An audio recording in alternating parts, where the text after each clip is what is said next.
काय झालं ट्रबल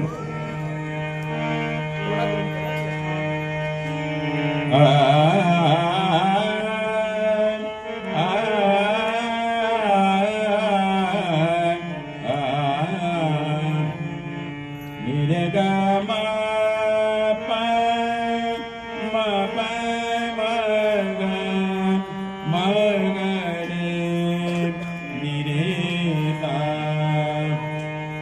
निरे गा मा पा गा मा दा नि सा सा नि दा पा मा पा गा गा मा गा रे निरे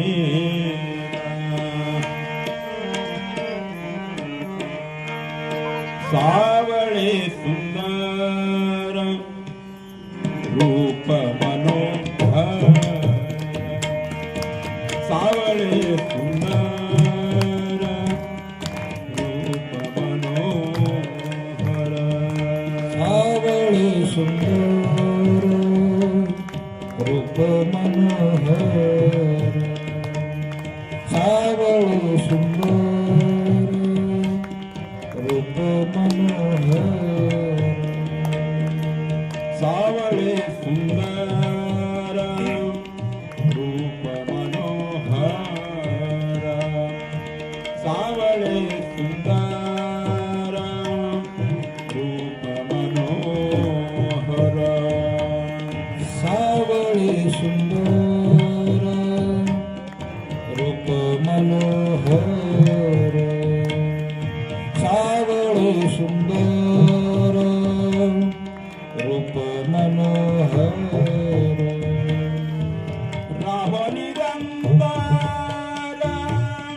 हृदयी माझे राहो निरंतर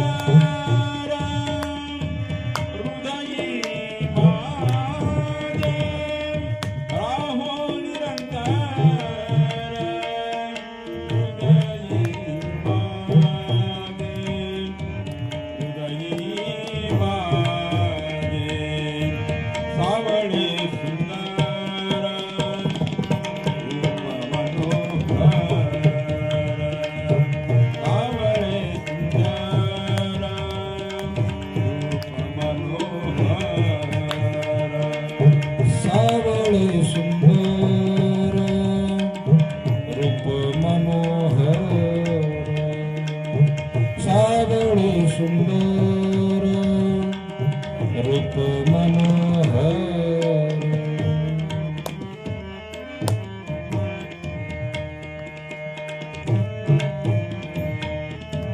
अनिक काही इच्छा आम्हानाई कारण अनिक काही इच्छा आम्हानाई कारण आम्हानाई कारण अनिक काही इच्छा आम्हानाई कारण तुझे नाम गोड पांडुरंगा पांडुरंगा सावळे सुंदर रूप मनोहर सावळे सुंदर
ठिकाणी तुझा आम्हासी सहज द्यावे आता द्यावे आता पावले सुंदर रूप मनोहर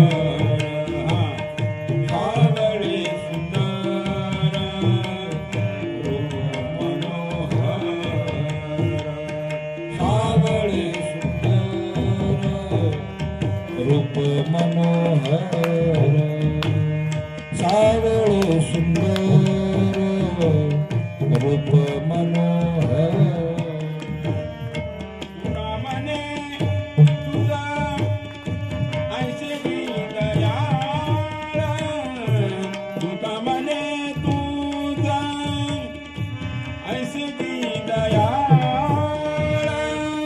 ऐसे दयाळ तुका मने तुझा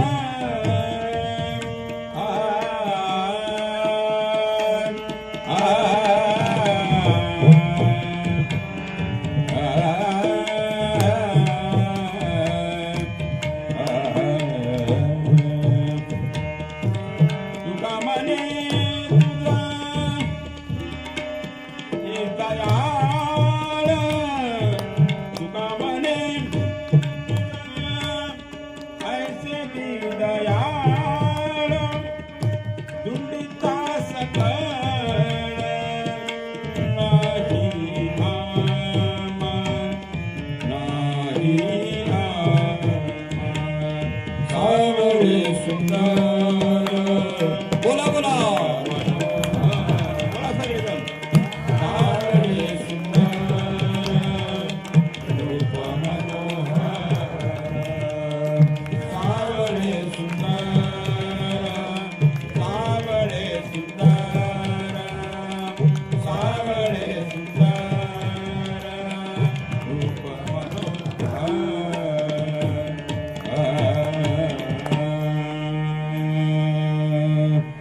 पुंडलीक वरदा हरिविठ्ठल श्री ज्ञानदेव पंढरीनाथ भगवान की जय माऊली ज्ञानेश्वर महाराज की जय जगद्गुरु तुकाराम महाराज की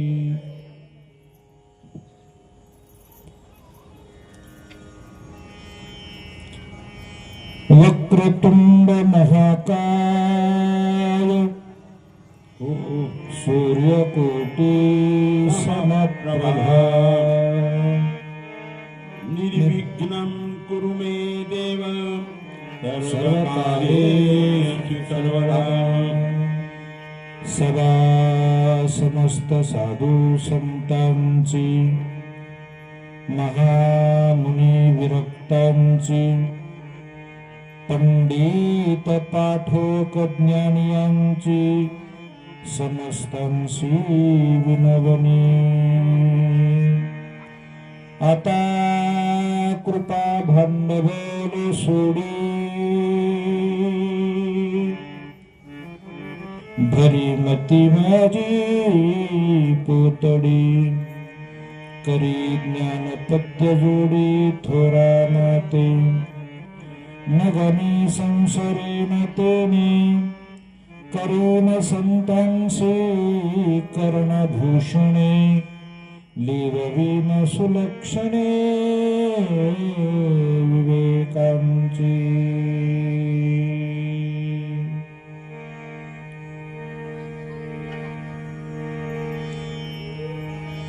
अखिल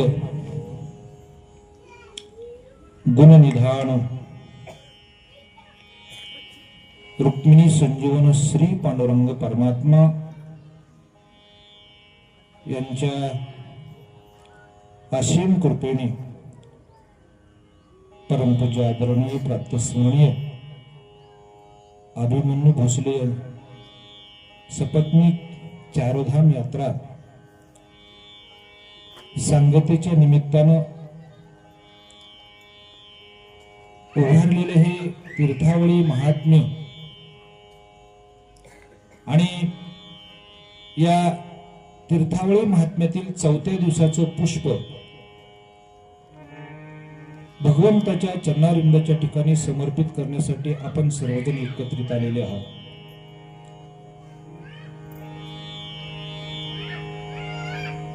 भगवत प्राप्तीसाठी अनेक साधनं सांगितली. ज्ञानोपाराय सांगतात, उपायाची नाही वाणी. वाणी म्हणजे कमतरता. अनेक उपाय आहेत. त्याच्यातलं तीर्थ हे एक साधन आहे. तीर्थ महात्म्य सांगत असताना पहिल्या दिवसाचं पुष्प आपण सिंध देशाचा राजा दीर्घबाहू दारू कोणामध्ये त्याचा उद्धार झाला. जामवंती हसवलीन तीर्थामध्ये एकच स्नान केलं, एकच बुडी मारली आणि दिव्य स्त्री झाली. पहिल्या दिवसाच्या पुष्पामध्ये आपण तीर्थ महात्म्य पाहिलं. दुसऱ्या दिवशी तीर्थाचा अधिकार कोण आहे? अधिकारी. तीर्थयात्रा कुणी करावी, कशी करावी, तीर्थयात्रेचं स्वरूप काय, उदाहरण म्हणून मर्यादा पुरुषोत्तम प्रभू रामचंद्राचं चरित्र आपण पाहिलं. प्रभू रामचंद्राने तीर्थयात्रेची सुरुवात केली आणि सांगता केली. हे संपूर्ण चरित्र आपण दुसऱ्या दिवसाच्या पुष्पामध्ये पाहिलं. तिसऱ्या दिवशी माऊली महावैष्णव ज्ञानोबाराय भगवान श्री पांडुरंग परमात्म्यांचे लढिवाळ भक्त असणारे प्रेममूर्ती नामदेव महाराज तीर्थयात्रेचं निमित्त करून जगद उद्धार करण्याच्या निमित्तानं यांनी तीर्थयात्रेचा अवलंब केलेला आहे. केवळ जगाचं कल्याण. जगाच्या कल्याणा संतांच्या विभूती. जगाच्या कल्याणा संतांच्या विभूती. जगाच्या कल्याणा संतांच्या विभूती. जगाच्या कल्याणा संतांच्या विभूती. जगाच्या कल्याणा संतांच्या विभूती. जगाच्या कल्याण. जगाच्या कल्याण. जगाच्या कल्याण संतांच्या विभूती. जगाच्या कल्याण संतांच्या विभूती. जगाच्या कल्याण संतांच्या विभूती. देह कष्टवीती परोपकारे. देह कष्टवीती परोपकारे. देह कष्टवीती परोपकारे. जगाच्या कल्याण संतांच्या विभूती. जगाच्या कल्याण संतांच्या विभूती. जगाच्या कल्याण संतांच्या विभूती.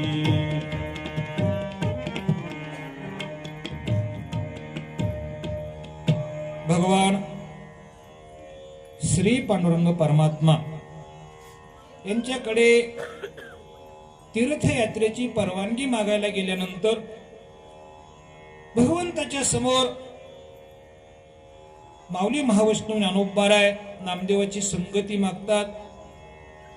भगवंताला हसू आलं. भगवंताने सांगितलं, ज्ञानोबाराय साक्षात तुम्ही ब्रह्म असताना तुम्हाला तीर्थयात्रा करायची गरज काय? त्यावेळेस ज्ञानोबाराने याचं उत्तर दिलं, मला तीर्थयात्रा करायची गरज नाही, पण जगताचं कल्याण करणं ही साधू संतांचा मुख्य उद्देश आहे. मुख्य उद्देश. संत पृथ्वी तलाच्या ठिकाणी अवतरित झाले, त्याच्या पाठीमाग एकमेव कारण म्हणजे जगत कल्याण. जगाचं त्या निमित्तानं तीर्थयात्रेमध्ये ज्ञानोबा राय, नामदेव महाराज, मुक्ताबाई, निवृत्तीनाथ सगळी मंडळी आहेत. सावता बाबा आहेत, गोरोबा काका आणि या सर्व लोकांची यादी आपण जवळपास 27 ते 28 संत मंडळी या तीर्थयात्रेमध्ये समाविष्ट आहेत. एक शंका आहे. शंका अशी आहे, आजपर्यंत वारकरी संप्रदायामध्ये तीर्थयात्रा फक्त ज्ञानोबा राय आणि नामदेव महाराजांनीच केली, असा एक आपल्या वारकरी संप्रदायामध्ये दंडक आहे, असे लोकांची समजूत आहे. पण ही समजूत जवळपास चुकीची म्हणता येणार नाही, पण त्याला कुठलाही आधार नाही. जर नामदेव महाराजांनी ज्ञानोबा या दोघांनी तीर्थयात्रा केली असं धरलं, तर मी कालही सांगितलं, औंड्याला तीर्थयात्रेमध्येच मंदिर फिरलं. कीर्तन काय दोघात होतं का? त्याला वाजवणारे लागतात, त्याला गाणारे लागतात. ही सगळी संत मंडळी होती, सगळी संत मंडळी. आणि आज ज्या वेळेस ही संत मंडळी पंढरपूरहून निघाली, पुढे आरणला आले, आरणवरून बार्शीला आले, अंबुर्शी राजाची कथा ऐकली आपण. ते लातूर म्हणजे लक्षाग्रह, लातूरला आले, लातूरहून रेणापूरला आले, रेणापूरहून माहूरला आले, लोणार तळ्याचं दर्शन घेतलं. ज्या लोणार तळ्यामध्ये लवणासुराला शत्रुघ्नानं मारलेलं होतं. पयोष्णी तीर्थावर आले. सह्याद्री पर्वतावरून येत असताना त्या घनदाट सातपुड्याच्या जंगलामध्ये हरपाल नावाचा भक्त होता. हरपाल, त्या हरपालाची कथा आपण काल कथेच्या उत्तरार्धामध्ये पाहिलेली आहे. आणि इथपर्यंत आपली येऊन कथा थांबलेली होती. कुठपर्यंत? हरपाल पर्यंत. हरपालने सर्व साधू संतांना दक्षिणा दिलेली आहे, सर्वांचं दर्शन घेतलेलं आहे. भगवान श्री पांडुरंग परमात्मा आणि रुक्मिणी आई साहेब, जगतपाल नावाचा शेठजी आणि शेटानी म्हणून आले होते. ही कथा आपण काल पाहिलेली आहे. हरपालनी पुढे सर्व संत मंडळीचा यथोचित सत्कार केलेला आहे. आणि हरपाल तिथून पुढे ओंकारेश्वरापर्यंत, त्या घनदाट जंगलातून यांना पाठवत पाठवत पाठवत ओंकारेश्वरापर्यंत आलेला आहे. का आला? याचं कारण आहे, त्या सातपुड्या पर्वतावर केवळ भिल्ल समाज राहत होता. आजही नर्मदा नदीच्या काठावर जर ही नर्मदा परिक्रमा करायला गेलेली लोक आहेत ना, केवळ भिल्ल समाज आहे. केवळ मी असं ऐकलंय, परमपूज्य आदरणीय प्रातस्मरणीय धोंडा महाराज देगलूरकर ज्या वेळेस नर्मदा परिक्रमा करायला गेले, त्यावेळेस त्यांच्या अंगावरची चांगली शाल सुद्धा ह्या भिल्लाने ठेवली नाही. अतिशय कठीण. आता आपल्याकडल्या समाजसेविका मेघा पाटकर यांनी त्या रस्त्यावर बरेचसे असणारे असे पॅन्डॉल उभा केलेले आहेत. जर कोणाचे कपडे या भिल्ल लोकांनी नेले तर त्यांच्यासाठी कपड्याची व्यवस्था आहे, पांघरायची व्यवस्था आहे. आज ही व्यवस्था झाली. पण आपण हे चिंतन 700 वर्षापूर्वीचं पाहत आहोत. 700 वर्षापूर्वी त्या काळामध्ये केवळ भिल्ल समाज होता आणि त्या भिल्लापासून संरक्षण व्हावं म्हणून हरपाल हातामध्ये शस्त्र घेऊन या दिंडीच्या समोर चालत होता. ओंकारेश्वराला आणून ही सगळी दिंडी हरपालनं पोहोचवलेली आहे. त्या काळामध्ये ओंकारेश्वरामध्ये मानधाता नावाचा राजा राज्य करत होता. मानधाता याचं चिंतन असं आहे, मानधाता हे जे नाव पडलं याच्या पाठीमागे एक इतिहास आहे. मानधाता राजाचा वडील, त्याला मुलगा नव्हता. त्यांनी सगळ्या ऋषींना बोलावलं आणि उदकुंभावर एक मंत्र केला. जसा पुत्रेष्टी नावाचा यज्ञ करतात तसा यज्ञ केला. त्या यज्ञामध्ये यज्ञाच्या मंत्रानं मंत्रयुक्त पाणी असं भरून ठेवलं आणि त्या राजाला सांगितलं, राजा रात्री हे पाणी तुझ्या पत्नीला दे, राणीला. आता गंमत अशी झाली, पती पत्नी जवळ झोपले. शेवकाने तो तांब्या राणीच्या उशाला ठेवण्याच्या ऐवजी राजाच्या उशाला ठेवला. उन्हाळ्याचे दिवस होते. राजा रात्री तहान लागली म्हणून उठला. रात्री झोपेत त्याच्या लक्षात आलं आणि ते पाणी घेतलं आणि राजानं पाणी पिलं. सकाळी सूर्योदय झालेला आहे. सेवक आले, म्हणले इथला पाण्याचा तांब्या. राणी साहेबाला विचारलं, तुम्ही पाणी पिलंय? त्यांनी म्हणे मी नाही पाणी पिलं. मग कोणी पिलं? राजानं सांगितलं मी पिलं. ही वार्ता ऋषीपर्यंत गेली. राजा ऋषी मंडळीकडे गेला आणि राजाने विचारलं, महाराज चुकून मी त्या कुंभातलं पाणी पिलेलं आहे. ऋषीने सांगितलं आता याला पर्याय नाही, तुला गर्भ राहील.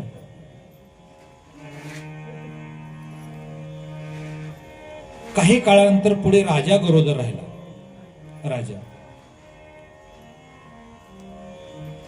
राजाचा गर्भ उत्तरोत्तर वाढू लागला.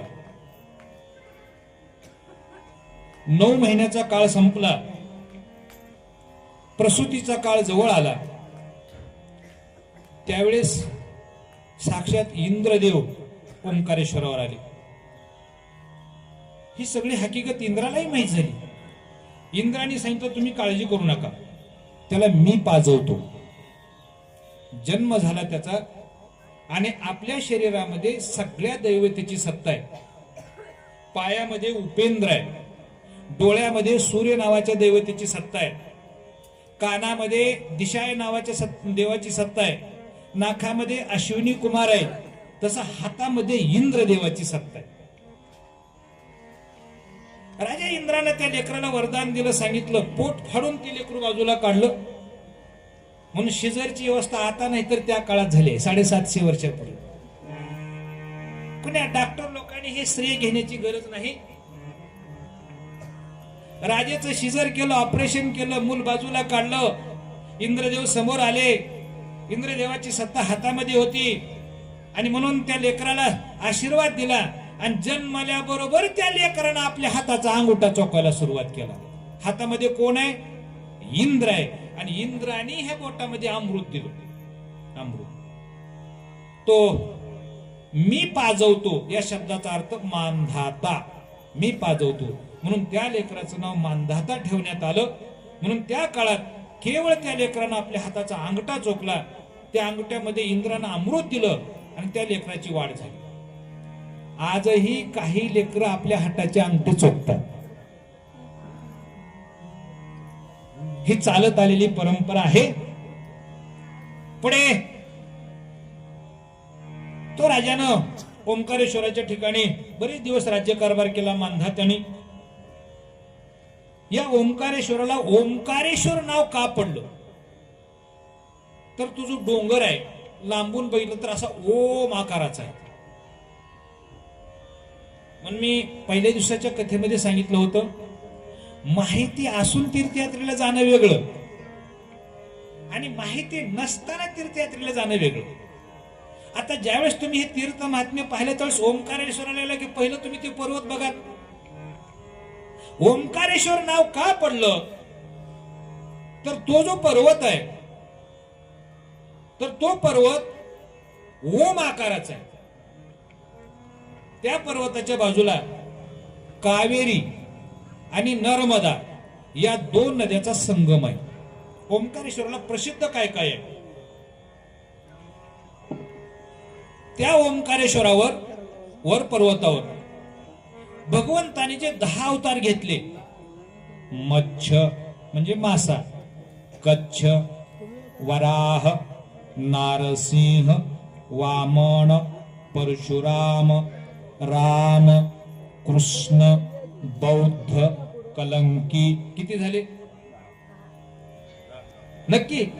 माझ्याकडे बघून सांगू नका. हा ऐका, भगवंताचे 10 अवतार झाले आणि हे 10 अवताराचे 10 रूप आजही ओंकारेश्वरावर आहेत. तुम्ही जाऊन दर्शन घेऊ शकता. आजही ओंकारेश्वराचं महत्व काय आहे? ओंकारेश्वरावर आजही 10 अवतार आहेत. त्याच्यातला वराहा जो अवतार आहे म्हणजे डुकराचा अवतार, हा दगडाचा आहे. भला मोठा दगड आहे, त्या आकाराचा. बरेचसे लोक आजही आपल्या जीवनातलं पाप जावं म्हणून त्या दगडा खालून येतात वराहाच्या पोटा खालून. अशी एक समजूत आहे, ज्या माणसानं पाप केलंय तो मनुष्य त्या खालीच अडकतो, तो बाहेर येऊ शकत नाही. आजही तुम्ही ओंकारेश्वरावर जा, ही ओंकारेश्वराची ख्याती आहे. आजही तो मनुष्य पुढे येत नाही. पुण्यवान माणसंच त्याच्यातून खाली येतात. आणखीन एक ओंकारेश्वरावर विशेष आहे. जुन्या काळामध्ये शेतकरी वर्ग एक बैलाला बांधायचा कासरा किती मोठा असतो? 2 बैलाच्या कासऱ्याला मावेल एवढं लिंग त्या पर्वतावर आहे. त्या पर्वतावर आणि त्या पर्वतावर गेल्यानंतर त्या जो मोठ्या लिंगामध्ये जर आपण पाहिलं तर आपला पुढला जन्म दिसतो, अशी त्याची आख्यायिका आहे. दिल्लीचा बादशाह ज्या वेळेस सगळ्या आपल्या मंदिराचं उद्ध्वस्त करत येऊ लागला त्यावेळेस तो ओंकारेश्वरावर आला गुरुजी, आणि त्याला सांगितलं की हे जे पिंड आहे ना, या पिंडामध्ये आपला दुसरा जन्म दिसतो, पुनर्जन्म. तो गेला बादशाह आणि त्यानं समोर जाऊन उभारला, त्याला डुकराचं प्रतिबिंब समोर दिसलं. त्याला राग आला, म्हणजे मी पुढल्या जन्मात डुकराच्या जन्माला जाणार, म्हणून त्यानं सरपण आणलं आणि ते लिंग पेटवलं, त्याच्यावर जाळ लावलं. आज तेवढं गुळगुळीत ते लिंग राहिलेलं नाही. आज आहे लिंग, पण त्याचे असे छिद्र पडलेले आहेत. त्या ओंकारेश्वराचं एक वेळेस भजन करू आणि मग पुढची कथा पाहू. ओम मंगलम ओंकार मंगलम, ओम मंगलम ओंकार मंगलम,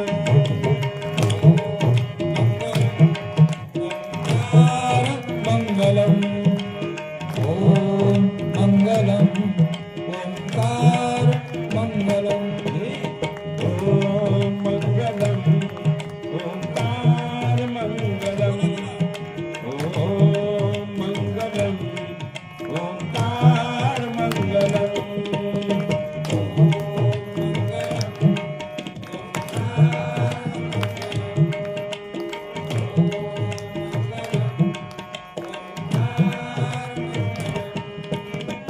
शिवमंगलम शिवनाम मंगलम,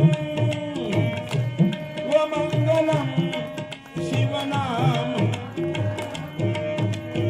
शिवमंगलम शिवनाम मंगलम.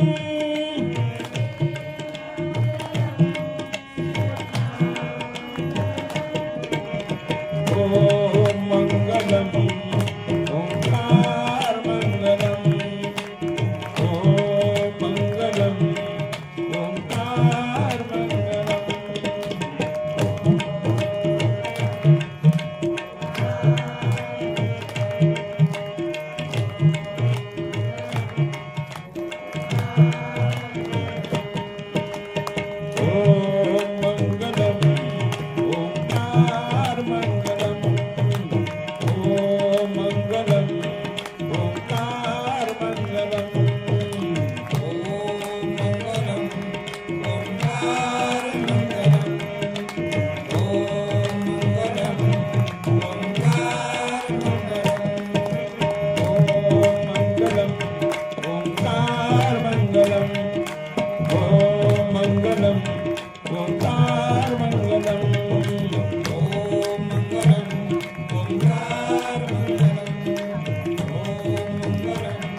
सर्व संत मंडळी ओंकारेश्वरला आलेले आहेत. नर्मदा मैयेचं स्नान केलेलं आहे. 12 ज्योतिर्लिंगापैकी एक ओंकारेश्वर नावाचं जे ज्योतिर्लिंग आहे, सर्वांनी त्या ज्योतिर्लिंगाचा अभिषेक केलेला आहे, दर्शन झालेलं आहे, प्रदक्षिणा केलेली आहे आणि ही सगळी मंडळी ओंकारेश्वराहून पुढे निघाली. ओंकारेश्वराहून पुढे उज्जैन 12 ज्योतिर्लिंगापैकी एक आणि सप्तपुऱ्यापैकी एक. उज्जैन ही पुरी आहे आणि उज्जैन हे ज्योतिर्लिंग आहे. उज्जैनच्या दिशेनं ही सगळी संत मंडळी निघालेली आहे. वाटेने जात असताना ते इंदोर मार्गे निघाले. इंदोर ते अजमेर या रस्त्याने निघाले. त्या रस्त्यावर एक महू नावाचं स्टेशन आहे. त्याच्या बाजूला 16 कोसावर धारा तीर्थ नावाचं एक ठिकाण आहे. धारा तीर्थ. त्या धारा तीर्थावर ही सगळी मंडळी गेलेली आहे. मी एवढं विस्तारानं का सांगतोय, ही तीर्थयात्रा पायी झालेली तीर्थयात्रा आहे, वाहनानं नाही. आणि गुरुजी 2 वर्ष 8 महिने लागलेत ही पूर्ण तीर्थयात्रा व्हायला. इसवी सन शेके 1214 सुरुवात झाली आणि इसवी सन शेके 1217 संपली. 2 वर्ष 8 महिने ही तीर्थयात्रा चालली. ही सगळी संत मंडळी इंदोर अजमेर मार्गे उज्जैनला निघालेले आहेत आणि धारा तीर्थ नावाचे एक ठिकाण आहे, त्या ठिकाणावर आलेले. तिथे एक छोटासा प्रसंग झालेला आहे. त्या तीर्थामध्ये कमलाकर नावाचे एक ब्राह्मण राहत होते, अतिशय सात्विक. कमलाकर ब्राह्मणापेक्षा त्यांची पत्नी सात्विक होती त्यांच्यापेक्षा. त्यांना कळालं ज्ञानोबा आहे, नामदेव महाराज, सगळी संत मंडळी आहेत आणि तीर्थयात्रेच्या निमित्तानं ओंकारेश्वरला आलेत आणि ते उज्जैनकडे निघाले. हे कमलाकर देव रस्त्याला धावत गेले. ही सगळी दिंडी घरी आणली. सगळी कमलाकर देवानी ह्या दिंडींची पाय धुतले, पूजा केली. त्यांच्या पत्नीनेही पूजा केली. आणि पुढे कमलाकर देव सर्वांच्या समोर हात जोडतात आणि सांगतात, माऊली, माझी एक इच्छा आहे, तुम्ही आजचा मुक्काम इथं करावा. 3ऱ्या प्रहरात आले होते, म्हणजे 3-4 वाजायला. आज संध्याकाळी आणि उद्या सकाळची पंगत मी करणार, मग उद्या जेवण करून तुम्ही निघा. संध्याकाळीचा पंक्तीचा प्रसंग आहे. कमलाकर देवाची पत्नी स्वयंपाकाला, काही महिलाच गोळा करून तिने स्वयंपाकाला सुरुवात केलेली आहे. कमलाकर देव, ज्ञानोबाराय, नामदेव महाराज, सावता महाराज, गोरोबा काका सगळ्यासोबत परमार्थाविषयी चर्चा करत आहेत. स्वयंपाक तयार झालेला आहे. आता जेवायला पंगत बसणार. एवढ्यामध्ये त्यांचा गोपाळ नावाचा एक मुलगा होता. गोपाळ अचानक त्याला सर्पदंश झाला आणि तो मुलगा मेला. वेळ दिवस अस्तमानाची आहे. 700 वर्षापूर्वीचा काळ आहे. डॉक्टर वैद्याची व्यवस्था नाही. कमलाकर देवाच्या पत्नीनं कमलाकर देवानं सांगितलं, हा झालेला सगळा वृत्तांत. कमलाकर देव आणि त्यांची पत्नी एका खोलीमध्ये गेले. दोघांनी विचार केला, अनंत जन्माच्या पुण्याईनं साधू संत आपल्या घरी आले.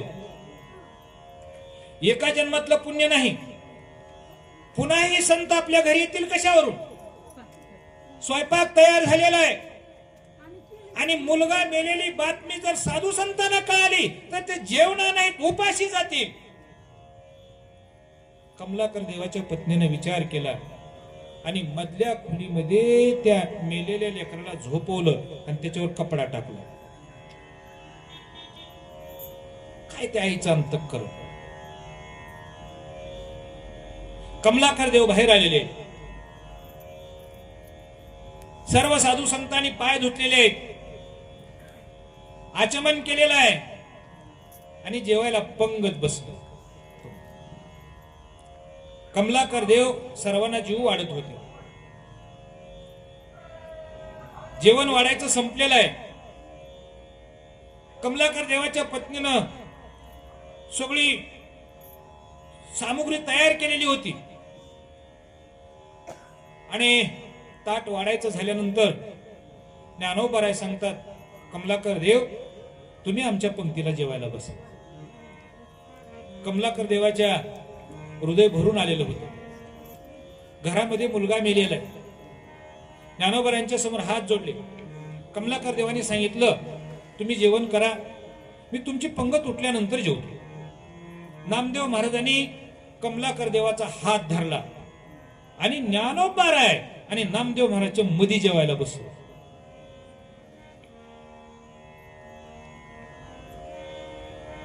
कमलाकर देवाच्या पत्नीने हा प्रसंग बघितला. आतून दुःख होतं, पण हृदयावर पाषाण एवढा दगड ठेवला आणि नवऱ्याला लांबूनच संकेत खुणवलं, जेवा. कमलाकर देव जेवायला बसलेले.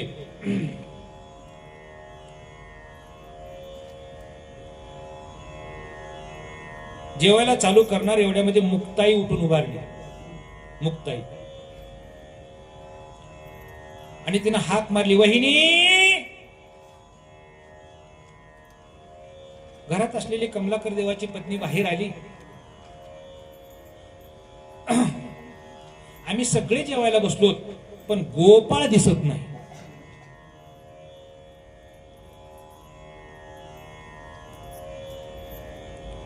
कमलाकर देवाची पत्नी सांगू लागली, ताई तो बाहेर खेळायला गेला.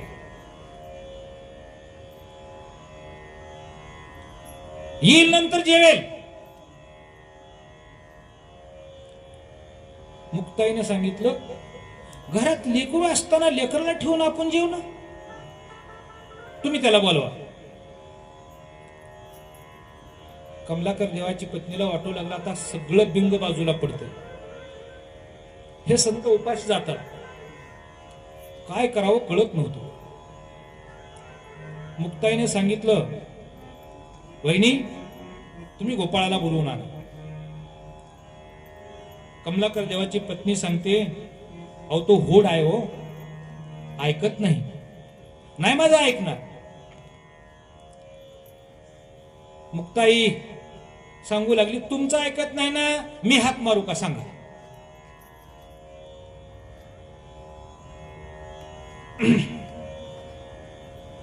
कमलाकर देवाच्या डोळ्यावाट आसुरांच्या धारा येत होते. काय बोलावं त्या धर्मपत्नीला कळत नव्हतं. एवढ्यामध्ये मुक्ताई उठलेली आहे, दरवाजाच्या बाहेर आली आणि हाक मारली, अरे गोपाळ,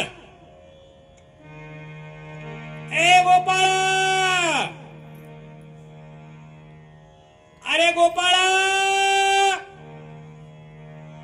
तिसरी हाक मारली, अंगावरला कपडा फेकून टाकला आणि ते मूल उठून आलं.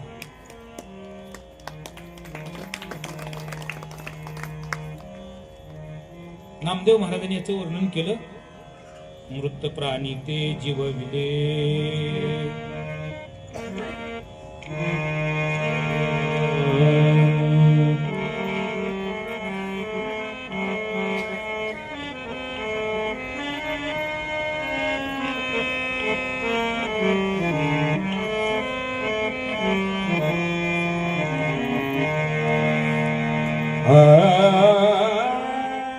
मृत प्राणी ते जीव दिले.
निळूप 12 आपल्या अभंग संहितेमध्ये सांगतात, मृत प्राणी ते जीवविले. मेलेला गोपाळ असणारा जिवंत केला. मुक्ताईनं आपल्या मांडीजवळ बसवलं आणि त्या गोपाळाला जीव घातला.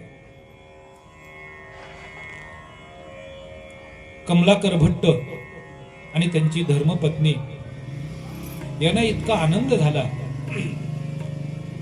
आकाश ठेंगणं झालं.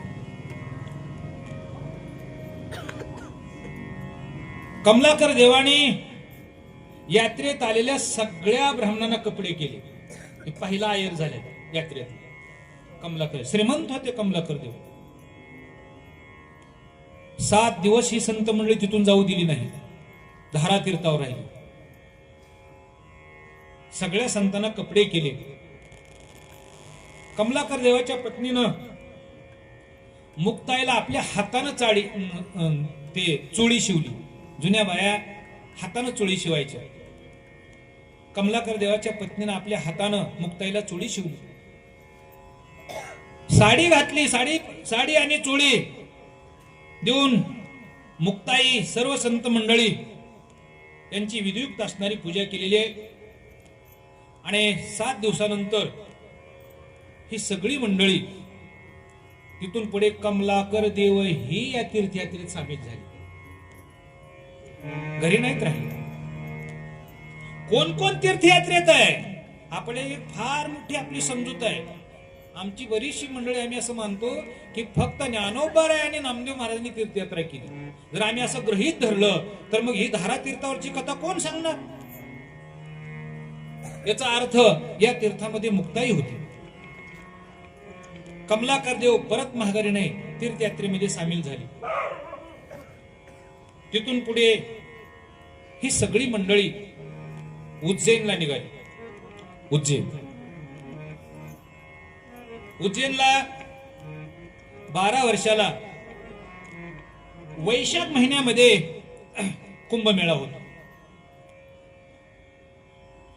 त्या उज्जैन मध्ये एक स्वतंत्र असणार एक चिंतन आहे उज्जैनचं. तिथं वीरमंगल नावाचा एक ज्योतिषी होता. वीरमंगल ज्ञानोबारांच्या जीवनाशी फार एकनिष्ठ असणारी ही कथा आहे. ज्ञानोबारांच्या जीवनाशी वीरमंगलाचे वडील ज्योतिष शास्त्रामध्ये निपुण होते. उज्जैन मध्ये पारंगत. ते मृत्युमुखी पडले. आईने वीरमंगलाला बोलावलं. वीरमंगल, अरे तुझे वडील परिसरामध्ये सगळे त्यांचं नाव लौकिक होतं. तोही अभ्यास करावा आणि प्रकांड पंडित व्हावं अशी माझी इच्छा आहे. वीरमंगल त्याच वेळेस काशीला गेला. 12 वर्ष साधना केली, अध्ययन केलं आणि फार मोठा ज्ञानी झाला. वीरमंगल आणि पांडित्यासोबत ज्योतिष्य शास्त्र अवगत केलं आणि महान ज्योतिषी होऊन तो उज्जैन नगरीला परत आला. त्यावेळेस दुसरा भोज हा राजा राज्य करत होता. एक दिवसाचा प्रसंग आहे. त्या राजानं वीरमंगलाला आपल्या पदरी ज्योतिषी म्हणून ठेवलं. पुढे काही काळानंतर तो राजा एके दिवशी सकाळी सूर्योदयाच्या वेळी शिकार करण्यासाठी मृगयासाठी क्षिप्रा नदीच्या पात्रात आला. ओंकारेश्वराला कोणची नदी होती? बोला. नर्मदा. आणि उज्जैनला क्षिप्रा. क्षिप्रा नदीच्या पात्रात रथ आलेला आहे. सकाळी सूर्योदयाची वेळ आहे. राजा एकटा आहे. पाठीमाग 1-2 सैनिक आहेत घोड्यावर. एवढ्या वेळामध्ये एक प्रसंग घडलेला आहे. राजाच्या समोरून एक नवीन तरुण मुलगी आली. ती मुलगी होती रजक कन्या. रजक कळतो का? रजक म्हणजे यवन होती, सुंदर होती, रूपवती होती. 4 दिवसाची रजस्वला होती. राजाने तिच्याकडे पाहिलं तिची काम वासना जागृत झाली राजाची. पण राजा हा सात्विक होता. त्यानं तो आवरला आपला काम आणि रथ महागारी फिरवला. परत राजदरबारामध्ये आला. दुसऱ्या दिवशी त्यांनी सभा भरवली आणि वीरमंगलाला बोलावलं. ज्योतिष्य, वीरमंगल, मी काल शिकारीसाठी गेलो पण अर्ध्या रस्त्यातून माघारी आलो. का आलो सांगा. आता हा वीरमंगल आहे, त्यानं सगळे गणित जोडले पण गणित जुळायला तयार नाही. आता कसं काय सांगणार, तुमच्या मनात काय चाललंय मला कळणार आहे का. राजा शिकारीला गेला आणि अर्ध्या रस्त्यातून माघारी आला, काय सांगायचं आता. राजानं सांगितलं 7 दिवसाच्या आत नाही उत्तर दिलं तर राज दरबाराकडून भेटलेलं घर आणि राज दरबारातून भेटलेली सगळं जे तुम्हाला मानधन आहे हे बंद केलं जाईल. 2 दिवस झाले, उत्तर सापडणं गेलं. वीरमंगल हताश झालेला आहे. दिवस अस्तमानाची वेळ आहे. क्षिप्रा नदीच्या पात्रात एकांतात जाऊन वीरमंगल बसले. काही सुचत नव्हतं. अजून 3 दिवस राहिले, नाही याचं उत्तर भेटलं तर आपले लेकरं उद्या रस्त्यावर येणार आहेत. राजाने जर आपलं मानधन बंद केलं तर खायचं काय. त्याला पुढचा प्रसंग दिसत होता. दिवस अस्तमनाची वेळ आहे. वीरमंगल क्षिप्रा नदीच्या पात्रात एका बसलेला आहे. एवढ्यामध्ये एक वेश्याबाई आली. वेश्या तिनं वीरमंगलाकडे पाहिलं आणि बघितलं. तिनं सांगितलं, मंत्री महोदय. वीरमंगलानं बघितलं, तुम्ही असं खिन्न अवस्थेत का बसला. वीरमंगलाने विचार केला, मी 12 वर्ष पांडित्य केले, मला माझ्या प्रश्नाचं उत्तर सुटत नाही. वेश्या काय सांगणार आहे. पण ती वेश्या होती. वीरमंगल काही बोलायला तयार नाही. त्यावेळेस वेश्येनं सांगितलं, तिचे शब्द आहे का वेश्येचे. गुरुजी, वेश्या सांगते, ओ मंत्री, दुःख विशीला टांगावं लागतं तेव्हा त्याच्यावर औषध भेटतं. आपलं दुःख कुठं टांगावं लागतं. विशीला, म्हणजे प्रगट करावं लागतं. वीरमंगलानं सांगितलं. त्याच्या अगोदर ती वेश्या सांगू लागली, महाराज तुम्ही सांगू नका, मला माहित आहे. 7 दिवसात तुम्हाला राजानं प्रश्नाचं उत्तर विचारले. राजा तीर्थयात्रे शिकारीसाठी निघाला, अर्ध्या रस्त्यातून माघारी आला आणि तुम्हाला त्याचं उत्तर आठवत नाही. वीरमंगलाने विचार केला, माझ्या मनातलं कसं काही ओळखलं. आणि त्या वेश्येनं सांगितलं, त्याचं उत्तर मला माहित आहे. वीरमंगलाने विचारलं, काय उत्तर आहे. ती वेश्या सांगू लागली, महाराज तुमचा राजा शिकारीसाठी निघाला, क्षिप्रा नदीच्या पात्रात आला, समोरून एक रजक कन्या आली. ती 4 दिवसाची रजस्वला होती. सुंदर आहे, यौवन आहे, रूपवान आहे. तिला बघितल्यानंतर ह्याची काम वासना जागृत झाली. सात्विक असल्यामुळे हा महागारी आला. वीरमंगलांना हे जर सांगितलं तर राजा आपल्याला फाशी देईल, दंड देईल, राजावर आक्षेप आहे. वीरमंगल चिंतातूर झाला. वेश्येनं सांगितलं, तुम्ही बेधडक राजाच्या समोर बोला, राजा मान्य करील, मला माहित आहे. नाही मान्य केलं तर मी राजदरबारात यायला तयार आहे. वीरमंगलाकडे दुसरा पर्याय नव्हता. दुसऱ्या दिवशी सभा भरली. राजाने वीरमंगलाला बोलावलं आणि विचारलं, वीरमंगल, मी परवा शिकारीसाठी गेलो, अर्ध्या रस्त्यातून परत का आलो. वीरमंगलांना हात जोडले, महाराज क्षमा असावी, बोल. वीरमंगलांनी सांगितलं, तुम्ही शिकारीसाठी निघालात, क्षिप्रा नदीच्या पात्रात गेलात, समोरून एक रजक कन्या आली. ती सुंदर यौवन तरुण होती, 4 दिवसाची रजस्वला होती. तिला पाहिल्यानंतर तुमच्या मनात कामवासना जागृत झाली, तुम्ही सात्विक आहात म्हणून परत आला.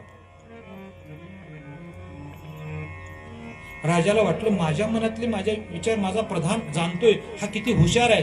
म्हणून नवरत्नाचा हार आणि अंगावरची भरजरीत शालजुडी काढली आणि वीरमंगलाला घातली. वीरमंगलाने असा हात लावला, सांगितलं महाराज ह्या शालजुडी आणि नवरत्नाचा अधिकारी मी नाही, आपल्या गावातली वेश्या आहे.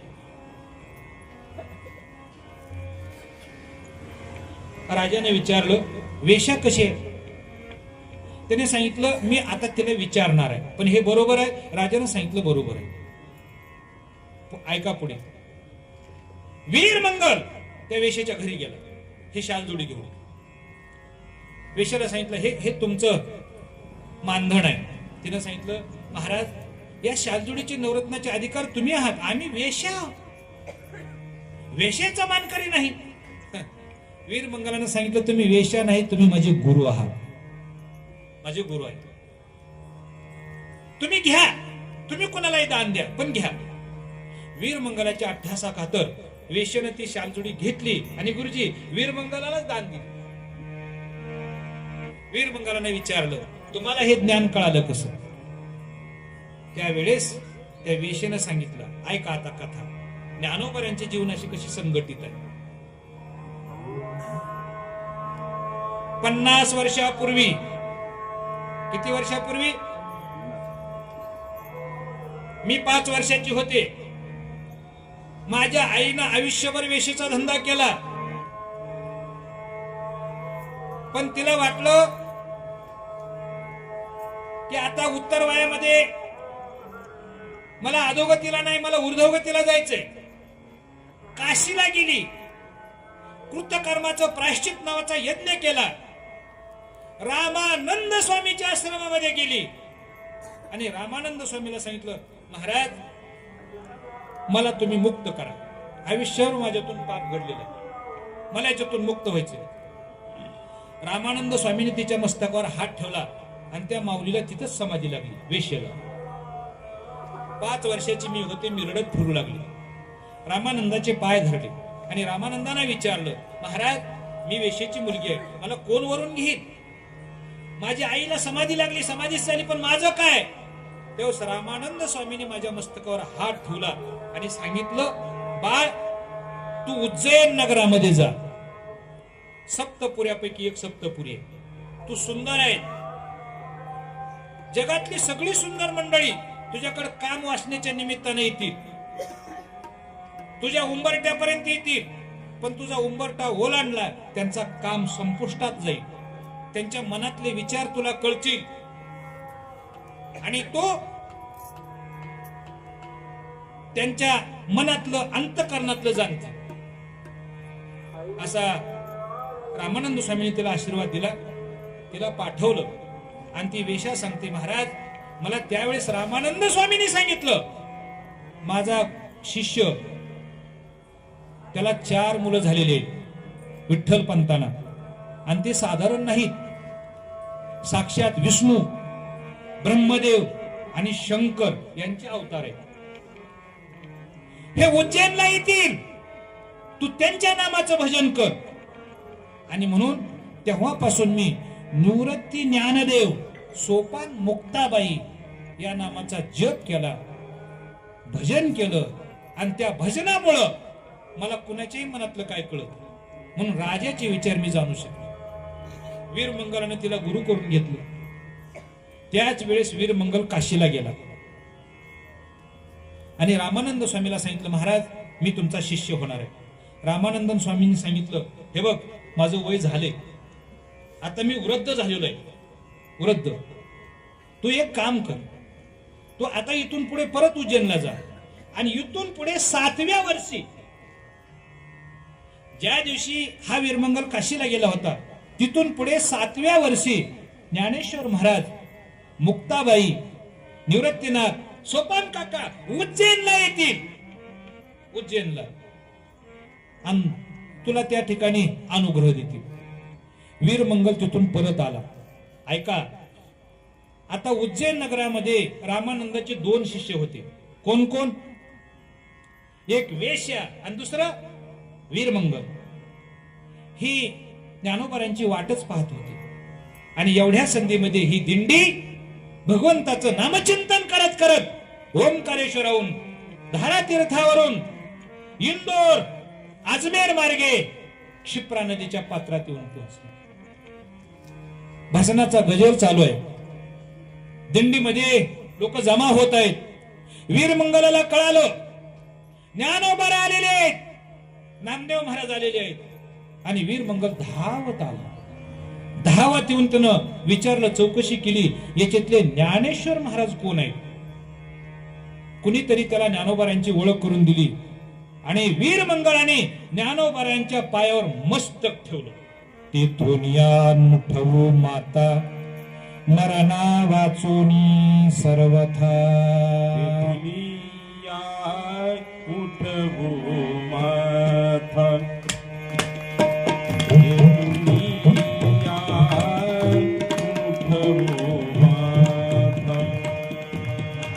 तेथोनिया मुठवू माथा. तेथोनिया मुठवू माथा. दुनिया उठवू माता. दुनिया उठवू माता.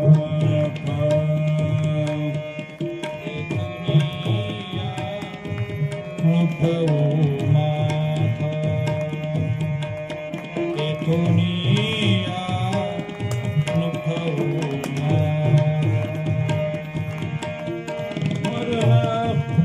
वाचोनी सर्वथा. मरण वाचोनी सर्वथा. दुनिया माथा. दुनिया माथा. दुनिया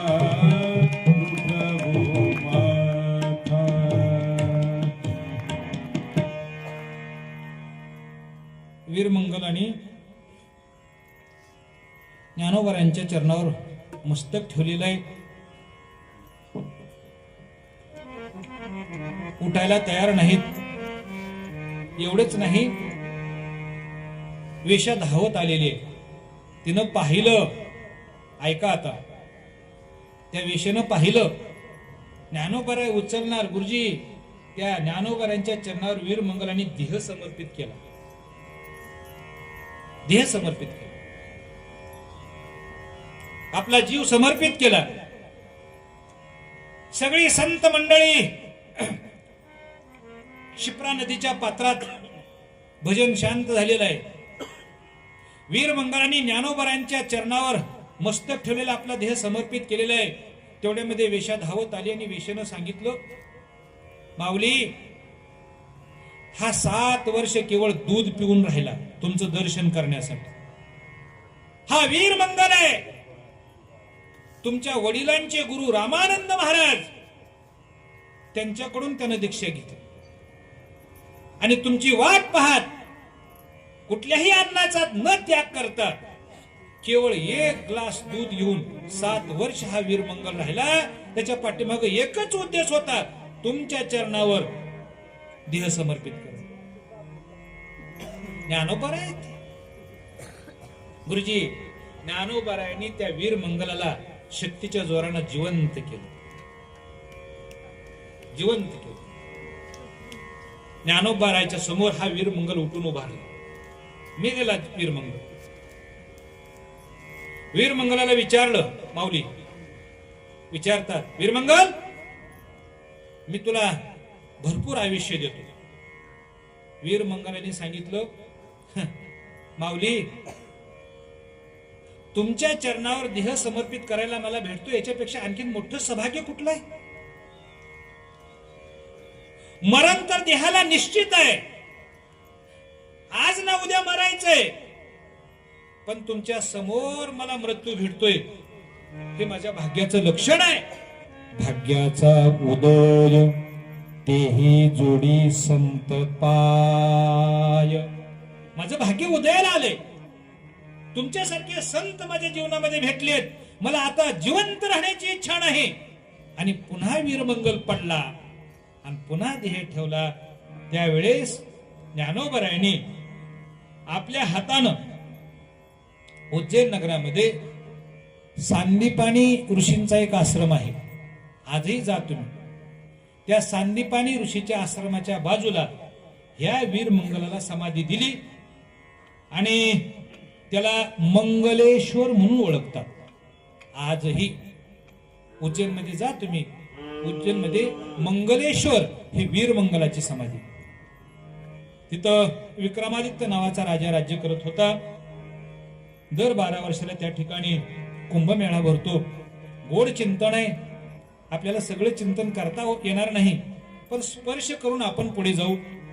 आपण जर उज्जैनचं, ओंकारेश्वरचं, जगन्नाथपुरी सगळं चिंतन करत बसलो तर मग बाकीचे तीर्थ बाजूला राहणार आहेत.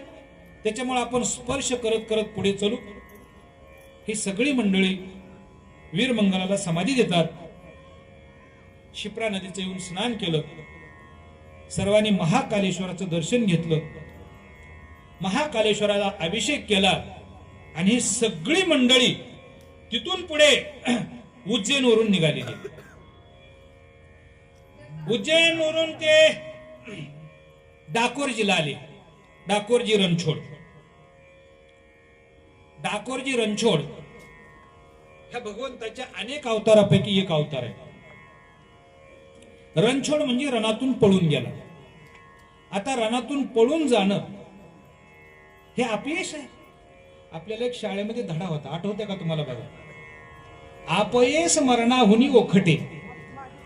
आता ते कुठे मला नाही आठवत तेवढं. अपयश म्हणणं दहावीला. हा, अपयश मरणाहुनी ओखटे. इथं कसं झालंय, मला माझ्या खिशातला पैसा खर्चायची गरज नाही. ही सगळी शिक्षक मंडळी आहेत, त्यांच्या खिशातला पैसा माझ्या उपयोगाला येतो, त्यांच्या पाठातलं मला येतं. अपयश ही मरणापेक्षा क्षत्रियाच्या जीवनामध्ये वाईट आहे. मेलेलं बरं, पण अपयश नसावं. आणि भगवान रणातून पळून गेले, आता हे अपयश नाही का? पण गंमत अशी आहे, देवाला अपयश किंवा अपमान सुद्धा शुभ होतो. जसा काळा डाग माणसाच्या तोंडावर त्याचा सुंदरत्व घालवतो का नाही? काळा डाग तोंडावरचं सुंदरत्व घालतो का नाही? पण तो काळा डाग जर गोऱ्या माणसाच्या तोंडावर असला तर सुंदरत्व वाढवतो. तसा प्रकार आहे. देव आहे हा. रणछोड भगवान याची स्वतंत्र कथा आहे. आपल्याकडे अजून 20 मिनिट शिल्लक आहेत. आणखीन एक गोड कथा आहे, पण 2 मिनिटांमध्ये ही कथा सांगतो. सगळं ब्राह्मणांचं सैन्य आलेलं होतं. कुणी आणलं होतं? कंसाच्या सासऱ्यानं आणलं होतं. काय त्याचं नाव? बोलाकडे. जरासंध. जरासंधानं सगळं ब्राह्मण सैन्य आणलं. भगवंताने विचार केला, कडे आता ह्यांना मारणं म्हणजे ब्रह्महत्येचं पातक लागणार आहे.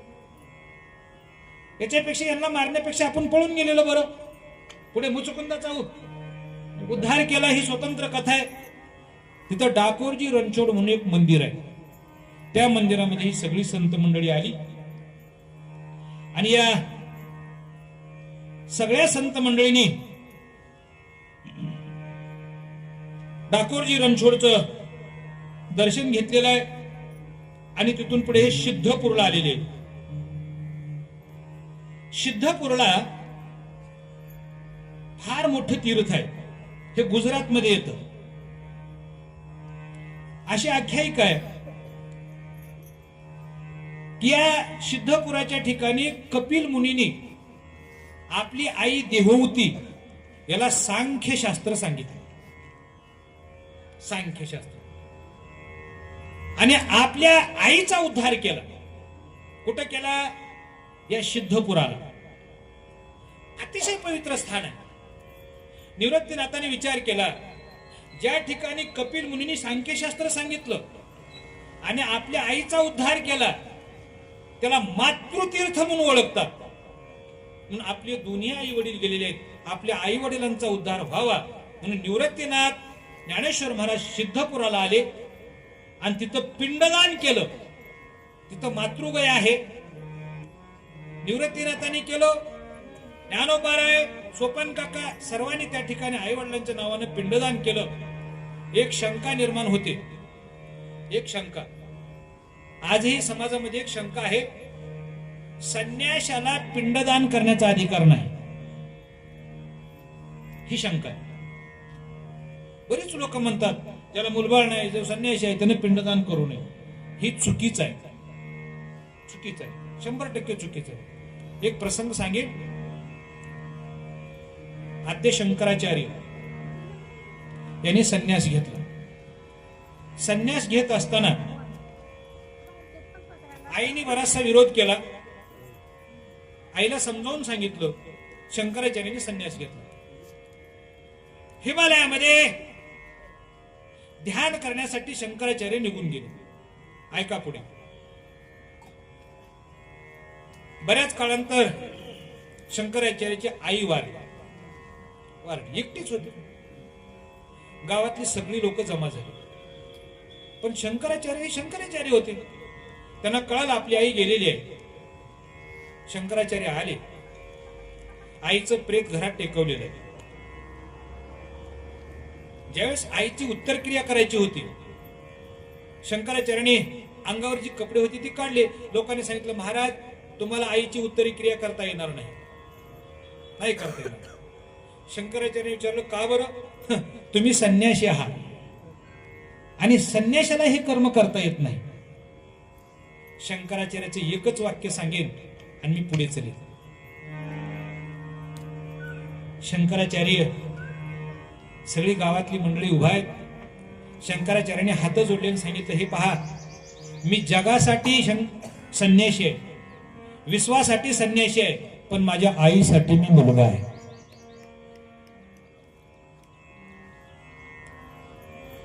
जगातली सगळी नाते तोडता येते, संपत्तीली, पण आईचं आणि मुलाचं नातं कधीच तुटत नाही. मी माझ्या आईसाठी मुलगा आहे आणि आई माझ्यासाठी आई आहे. लोक निघून गेले. शंकराचार्याने आपल्या हाताने आपल्या आईची उत्तरक्रिया केली. मला हे चिंतन सांगायचं होतं. कधीतरी हे ऐकत असताना आपल्या समोर अशा शंका निर्माण होतात, संन्याशांनी हे करावं का नाही. आपण हे चिंतन पाहत आहोत. सिद्धपुराला निवृत्तीनाथांनी आपल्या आई वडिलांच्या नावानं पिंडदान केलं. ही संत मंडळी पुढे गुजरात मधून राजस्थानकडे निघाली. राजस्थानकडे सिद्धपुराहून पुष्कर नावाचं एक ठिकाण आहे. त्या पुष्करला सप्त सरोवरापैकी एक सरोवर आहे.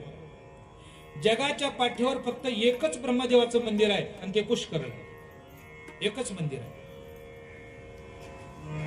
पुष्कर मध्ये डोंगरावर सावित्रीचं मंदिर आहे. जगाच्या पाठीवर एकच. ब्रह्मदेवाला शाप आहे तसा, पण जगाच्या पाठीवर अतिशय पवित्र स्थान आहे. कुणी जर पुष्करला गेला आणि त्या ब्रह्मदेवाचं जर दर्शन घेतलं तर त्याला पुनर्जन्म भेटत नाही, तो जन्म मरणाच्या फेऱ्यातून मुक्त होतो, अशी आपल्याकडे आख्यायिका आहे. जगातलं सर्वात पवित्र तीर्थ पुष्करचं आहे. ही सगळी मंडळी पुष्करला गेलेली आहेत. पुष्कर मध्ये सप्त सरोवरापैकी एक सरोवर पुष्कर सरोवरामध्ये स्नान केलेले आहे. ब्रह्मदेवाचं दर्शन घेतलेलं आहे, सावित्रीचं दर्शन घेतलेलं आहे आणि राजस्थान मधून, पंजाब अजमेर कडून ही मंडळी काशीकडे निघालेली आहे. मी मार्गासहित सांगतो. वाटेने जात असताना उन्हाळ्याचे दिवस आहेत, कडक ऊन आहे आणि सगळी संत मंडळी भजन करत करत निघालेली आहे. कडक ऊन आहे. जवळ इकडे तिकडे बघितलं, कुठं पाणी दिसत नव्हतं. ज्ञानोबारांनी एक दोघांना पाठवलं, अरे पाणी बघा, वाळवंटी प्रदेश आहे, कुठं पाणी दिसेना गेलं. त्यावेळेस काही अंतर चालून गेले. कुणीतरी एक व्यक्ती दिसला म्हणून दोघं तिघांनी जाऊन चौकशी केली तर तिथे एक विहीर होती. पण ती विहीर एवढी खोल होती, त्या विहिरीच्या खाली बुडात पाणी होते. परमपूज्य आदरणीय जगन्नाथ अण्णा पवार दृष्टांत सांगायचे. जगन्नाथ अण्णाचा एक दृष्टांत असायचा. गरिबी आणि श्रीमंतीचा दृष्टांत सांगाले. गरिबांचा पाहुणचार आणि श्रीमंताचा पाहुणचार. अण्णाचे शब्द. गरिबाच्या घरचा चहा म्हणजे श्रावण महिन्यातली विहीर. श्रावण महिन्यात विहिरी वरून वाहतात. कळालं का नाही? श्रावण महिन्यात विहिरी वरून वाहतात. आणि श्रीमंताच्या घरची चहा म्हणजे मे महिन्यातली विहीर. म्हणजे बुडाला असं वाकून बघावं लागतं, चहा आहे का नाही. मी विहिरीचं सांगतोय.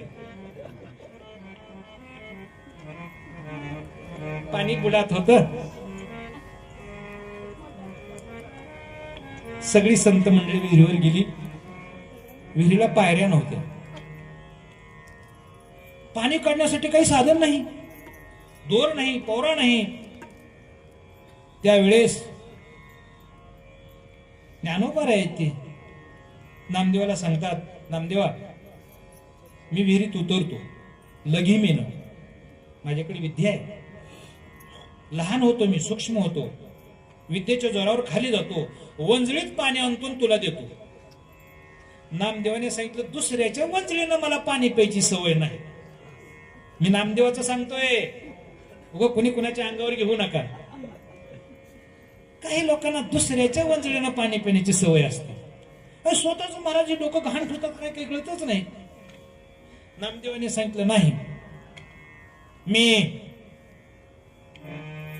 नाही तुमच्या वंजळीनं पाणी पिणं. ज्ञानोबा खाली गेले आणि विहिरीत जाऊन पाणी पिऊन वर आले वर. नामदेवानी भगवान श्री पांडुरंग परमात्माचा धावा केला. विठेवरचा पांडुरंग खाली उतरला. रुक्मिणी आई साहेब आल्या. देवाला विचारलं, देवा काय झालं? म्हणजे माझा नामदेव तहानेने व्याकुळ झाला. मग तो राजस्थान मध्ये आहे, वाळवंटात विहीर खोल आहे. मग माझ्या नामदेवाची तहान भागवली पाहिजे. आणि सगळी संत मंडळी त्या विहिरीच्या कडेला आहे. नामदेवाने सांगितलं ज्ञानोबाऱ्यांना, मला तहान लागली आहे. माझी तहान भागवणारा माझा विठ्ठल आहे, पांडुरंग आहे. त्याच्याशिवाय माझी कोण तहान भागवत नाही. असा शब्द मुखातून निघाला आणि त्या विहिरीतलं पाणी वरच्या कडेला आलं. गडगडीत कूप भरून आली विहीर, तीवर वाहू लागली. चला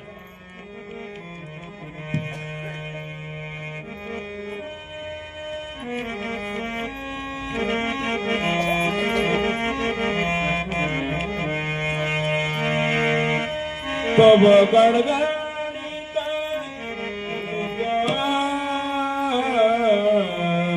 उदके वो संडला.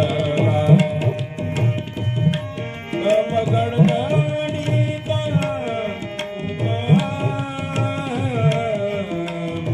उदके वो संडला.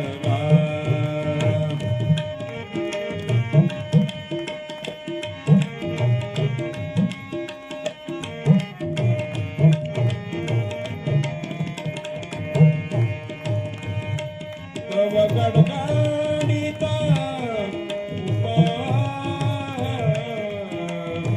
उदके वो संडला. गडगडीत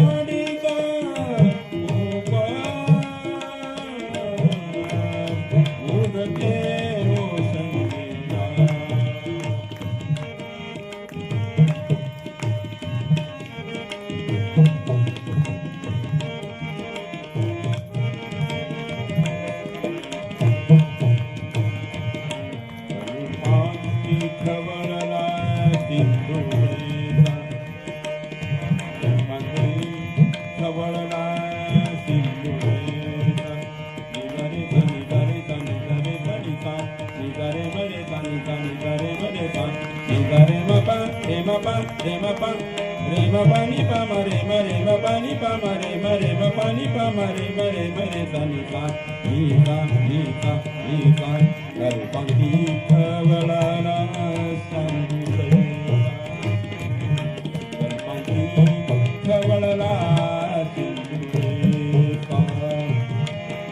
Kal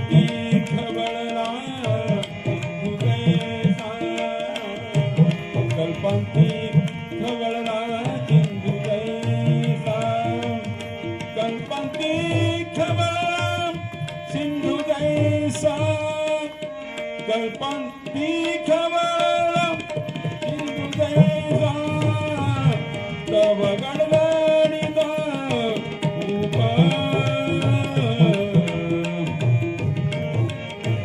वसंत तव गणगणित उदके वसंतला.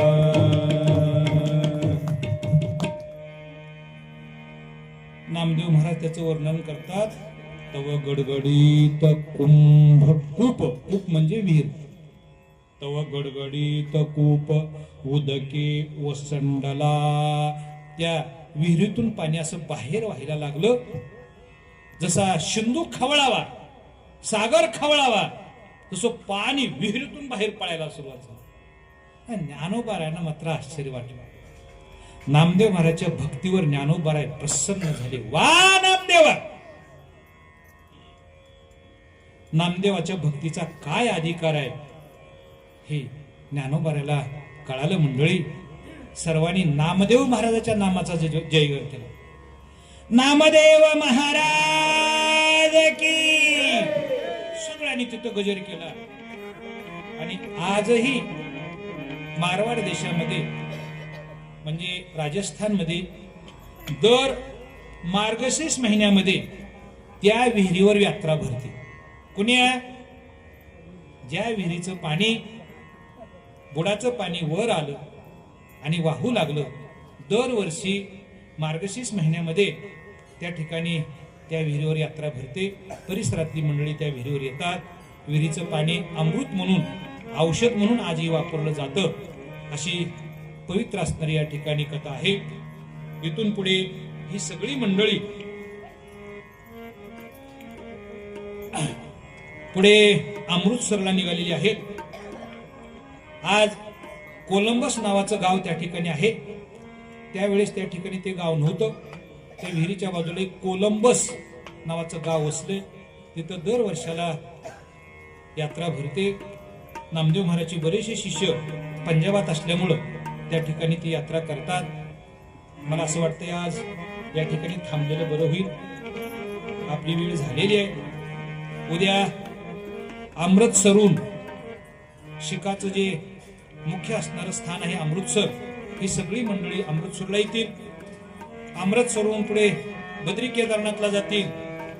केदारनाथून हरिद्वार, ऋषिकेश, पुन्हा काशी, अशा पद्धतीने ही तीर्थयात्रेचं मार्ग चालणार आहे.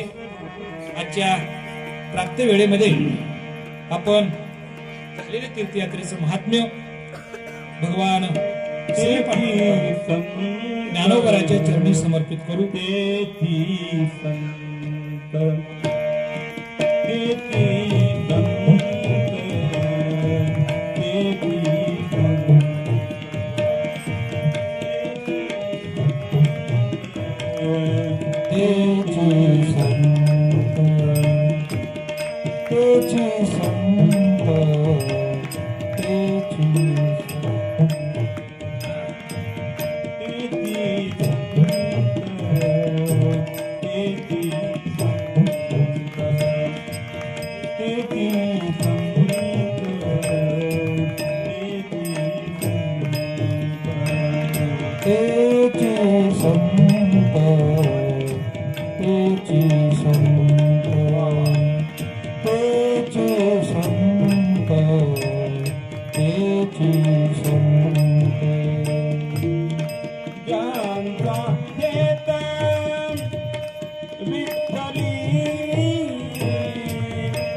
पंढरीनाथ भगवान की, मावडी ज्ञानेश्वर महाराज, जगद्गुरु तुकाराम महाराज माऊली तुकाराम ज्ञानोबा माऊली तुकाराम ज्ञानोबा माऊली तुकाराम ज्ञानोबा माऊली तुकाराम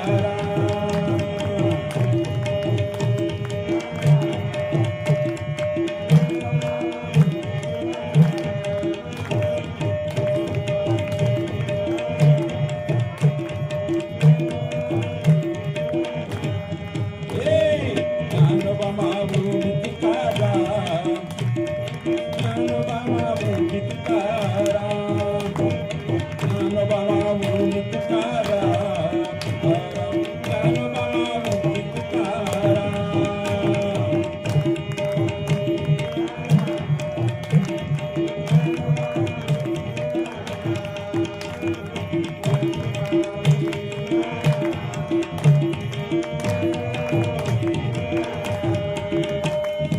ज्ञानोबा माऊली तुकाराम ज्ञानोबा माऊली तुकाराम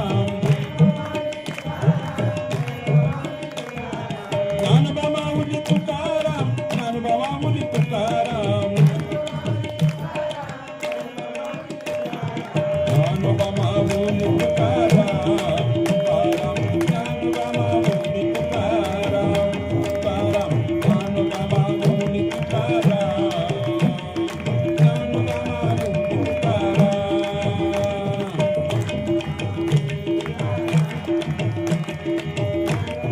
बाबा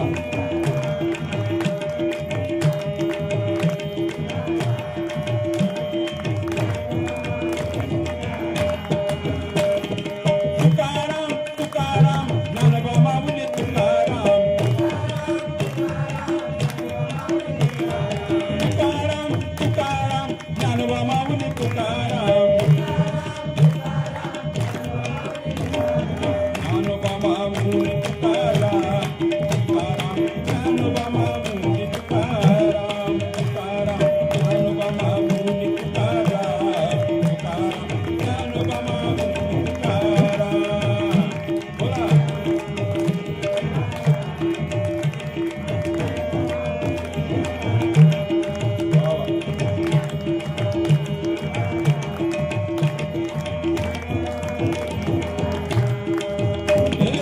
तुकाराम तुकाराम तुकाराम तुकाराम तुकाराम तुकाराम तुकाराम तुकाराम तुकाराम तुकाराम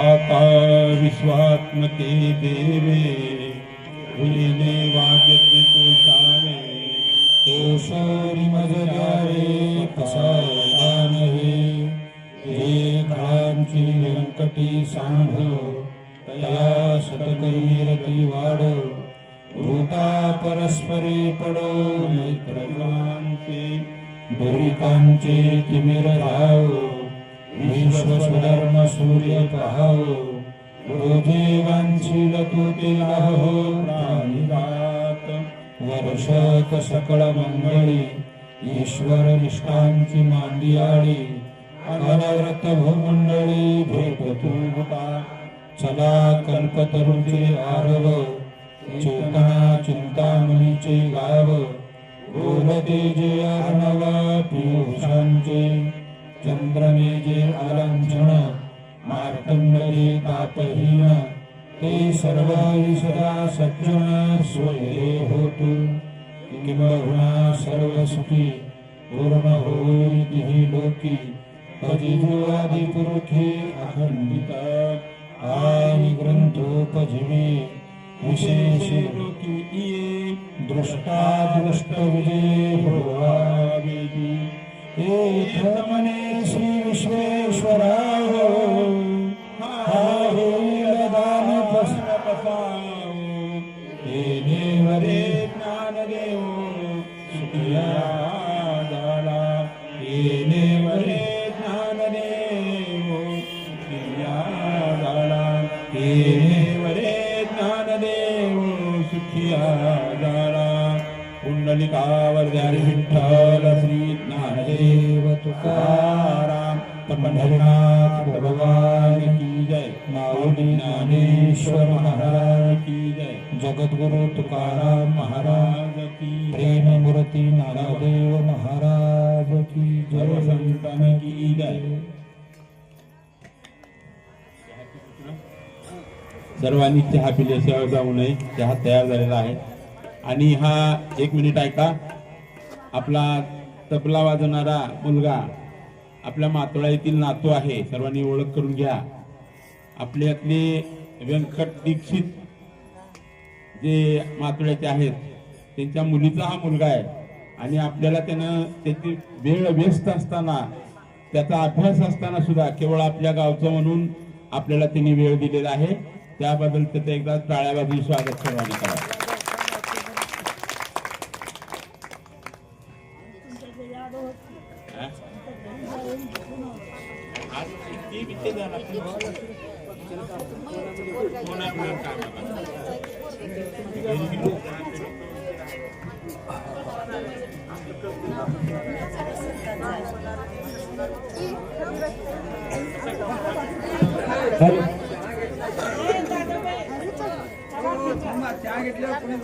हॅलो, चहा प्यायल्याशिवाय कोणी जाऊ नये.